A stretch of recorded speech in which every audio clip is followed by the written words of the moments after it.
Bonjour tout le monde, je reviens vers vous avec une nouvelle vidéo pour vous présenter un petit peu les changements qui a eu lieu. Le principal changement concerne la protection, l'armure, le bouclier. Il y a eu plusieurs noms suivant les versions.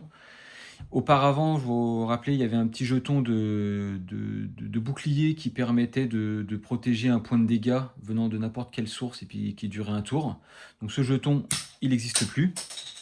Des, au même titre que le, que le petit marqueur d'armure qui se trimballait sur la piste de points de vie et qui créait des faux points de vie, en tout cas des points d'armure transformés en points de vie. Désormais, tout ça, ça n'existe plus. C'est remplacé par une nouvelle capacité qui s'appelle l'armure et qui permet de gagner des points d'armure. Donc les cartes ont été revues, elles font gagner des points d'armure. Ces points d'armure, elles vont se traduire sur la fiche de personnage. Alors tous les plateaux ont été refaits également, et ils intègrent tous une nouvelle piste, la piste d'armure, avec le petit marqueur bleu qui marquera le nombre de points d'armure que dispose le personnage. Comment fonctionne cette nouvelle capacité? Si par exemple le personnage a 3 points d'armure, eh ben, il va recevoir des dégâts, l'armure va lui protéger de 3 points, et puis elle va se diminuer de 1.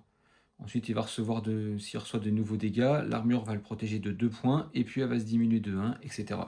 Voilà, c'est une mécanique, comment ça se traduit. Les plateaux de personnages, bon bah, je vais vous les présenter vite fait pendant que j'y suis du coup.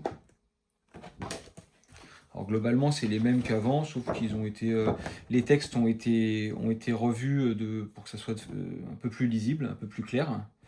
Il y a la nouvelle piste, par contre le design, donc j'ai conservé le même design que sur les anciens plateaux. Voilà. Le dernier, je trouve très réussi. Il y a eu de l'équilibrage qui a été fait sur certains personnages. Alors je ne vais pas faire toutes les cartes en long, en large, en travers. Seulement je vais vous en présenter quelques-unes. Pour Parangonflux, le super-héros, sa capacité de base, la purge, maintenant elle va venir purger un effet une fois par tour. Elle va pouvoir annuler un effet qu'on lui afflige. La capacité de reprendre son souffle l'obligeait auparavant à sacrifier un dé dès que la carte était piochée. Désormais, cette carte elle va venir lui verrouiller un emplacement sur ses 3 emplacements de cartes. Et puis le joueur décidera, quand bon lui semblera, d'utiliser un dé pour débloquer l'emplacement de carte. L'alien a une capacité supplémentaire, l'assimilation organique, qui va lui permettre de dévorer un alien pour créer des points d'armure. La Mashtu, avec son jeu qui était très controversé par rapport au graphisme assez sanglant. Désormais, il y a une seconde version, une version alternative, avec des dessins un peu plus soft. Voilà. Ça permet de pouvoir faire jouer les enfants sans que cela pose de problème. Que dire de plus?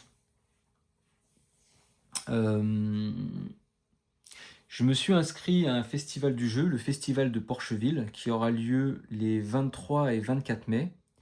Et c'est un festival dans lequel je vais présenter le prototype.